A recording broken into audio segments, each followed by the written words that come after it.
Hello, amazing lady. How are you doing?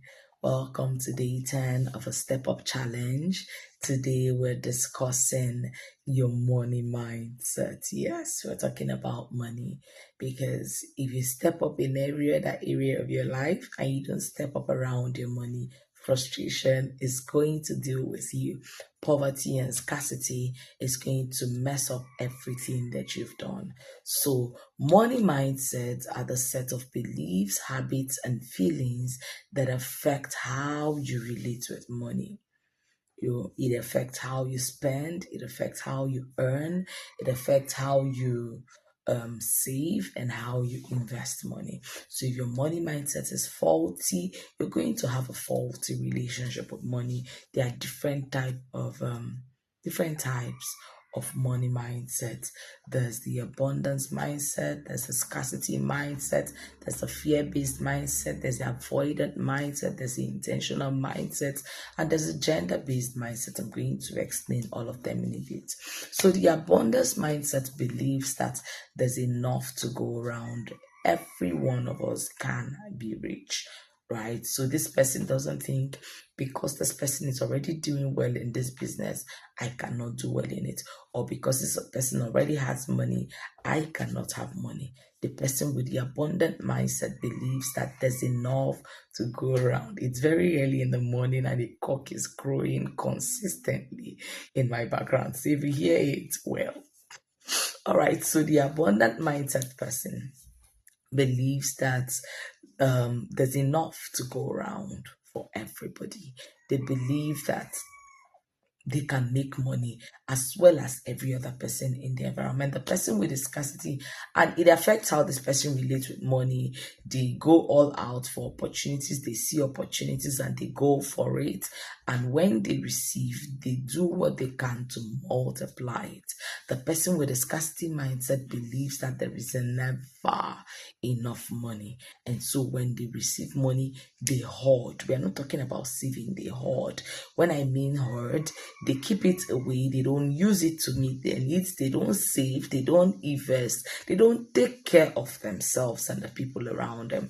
That is a result of a scarcity mindset. So usually when you find people who grew in a background where they didn't have enough, they will be suffering from the scarcity mindset, or they will be holding on to the scarcity mindset. The next one is the fear-based mindset, where people would relate with money out of fear. Make I no lose them so that it will not get lost. Let me just hold on to it. Right? Where you are always wanting to protect your money. So this person would have problem investing their money.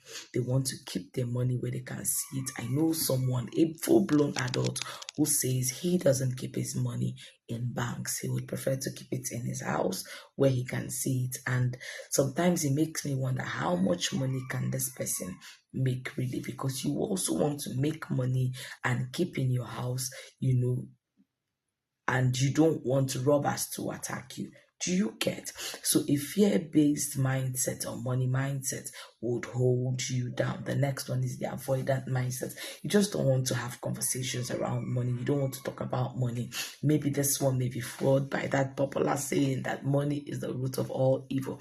And it's attributed to the Bible, whereas what the Bible actually says is that money, the love of money, is the root of all evil. There's the intentional mindset. The person who is intentional maybe has figured out they have a scarcity mindset, or a fear-based mindset, or a negative mindset surrounding money. So they are intentional about confronting the existing mindset and changing it with a healthy one. The last one I'm going to talk about, but it's not all there is around money mindset, is the gender-based mindset. This is very prevalent in our environment, in Africa and Nigeria, where we believe that women are not meant to make money. Women are meant to receive money.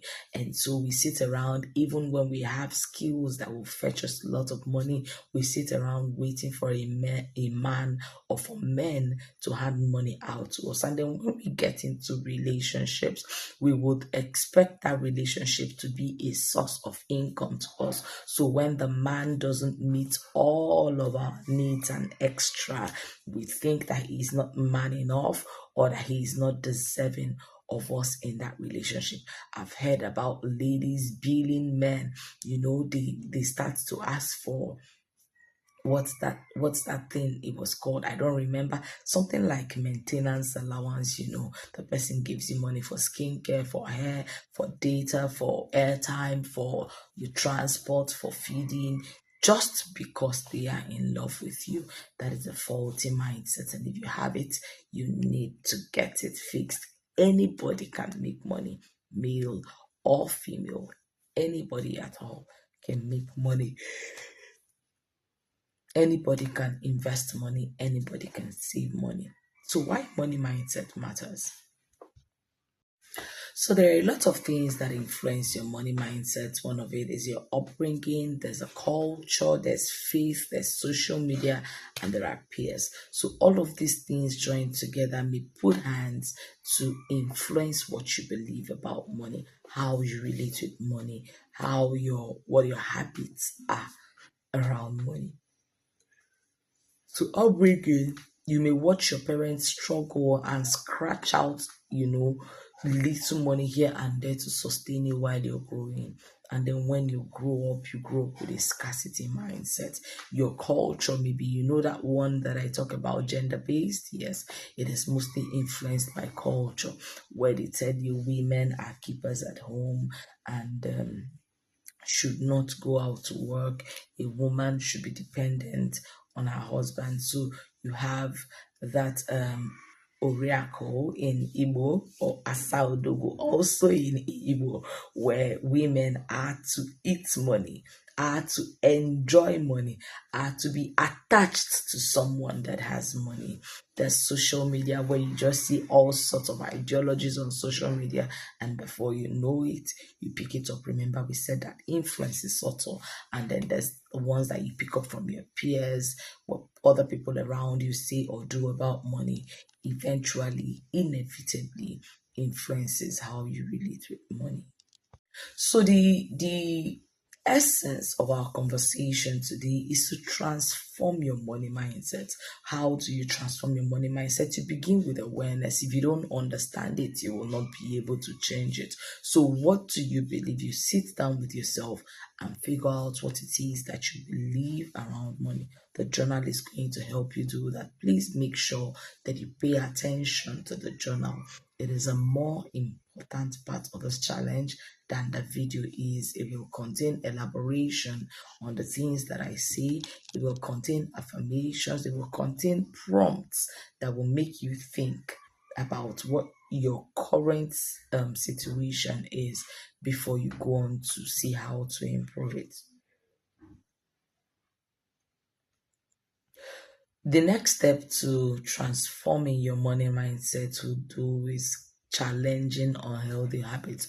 So you start to find what works, not necessarily what you believe. Challenge it. If it is scarcity mindset, ask yourself, the people who have it, what is now the difference between myself and them? Challenge it. Don't just swallow it hook, line, and sinker. Challenge it. Ask yourself, how can I become better? And then begin to rebuild a healthy mindset around money. Look for scriptures, look for books, look for videos that teach you about money. I strongly recommend Smart Stewards. You would find her on YouTube. You would find her on Instagram. I don't know if she's on TikTok or Facebook, but I'm certain about Instagram and YouTube. I'll include her YouTube channel in our extra resources. If you go through her channel, there's some other person that will also include who has free courses around money.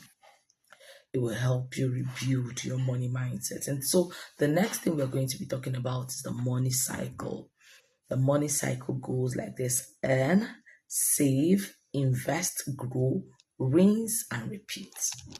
You would first of all need to earn money, then you save money, then you invest money, then you grow your money by investing, then you rinse and repeat, and save, invest, grow. So you would need to earn money if you want to be wealthy. There is no going around it. The other option is that you inherit very good money. So if you know that there's not much money around for you to inherit, you would need to work on your earning. And I don't mean if you have skills that can earn you money right now, then why not go ahead and then go on to improve those skills so that it can earn you even more, or acquire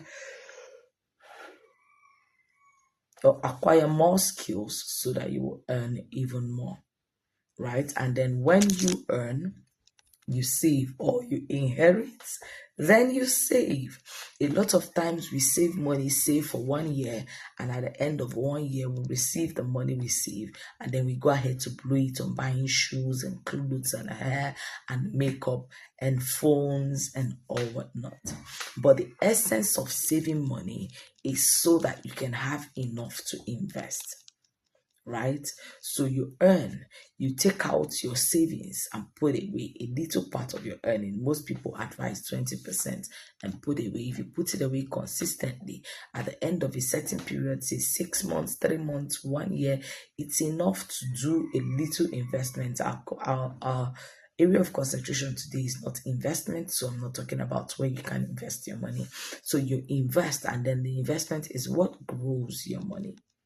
So key money tips that we need to be mindful of: you need to know what you earn. You cannot be careless around it. What are the incomes that come my way? What do you earn?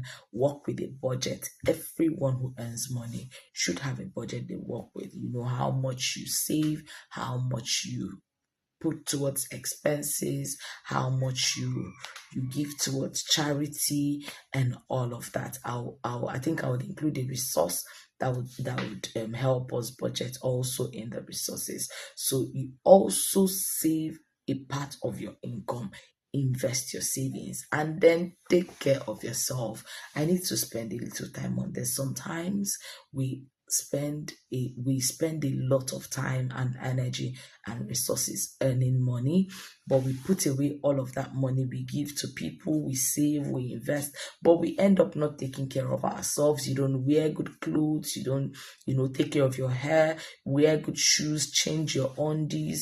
You can do them little by little. You can say, what I earn in January, for instance, let's say my total earning for a month is 30,000 naira. Yeah, so you can say that 20% of 30,000 naira will go towards taking care of me every month.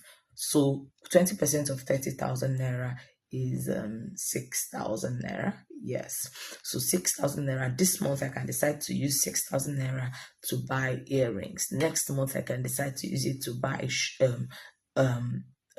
undies, and then I can decide to put 2 months on together to buy a pair of shoes, or to buy a skirt, or to buy a top, or anything like that. But take care of yourself physically, because if you don't, you're going to end up feeling resentful. You're working hard to earn money, but you're not spending that money on yourself. You should also invest in improving your earning capability, right? So there should be a part of your budget that goes back into self-improvement, that goes back into trainings, that goes back into coaching, that goes back into buying books, that goes back into buying courses that make you a better person. Because when you have this knowledge, you're now able to earn more, expand your earning. So I think that's the note on which I'm ending this video.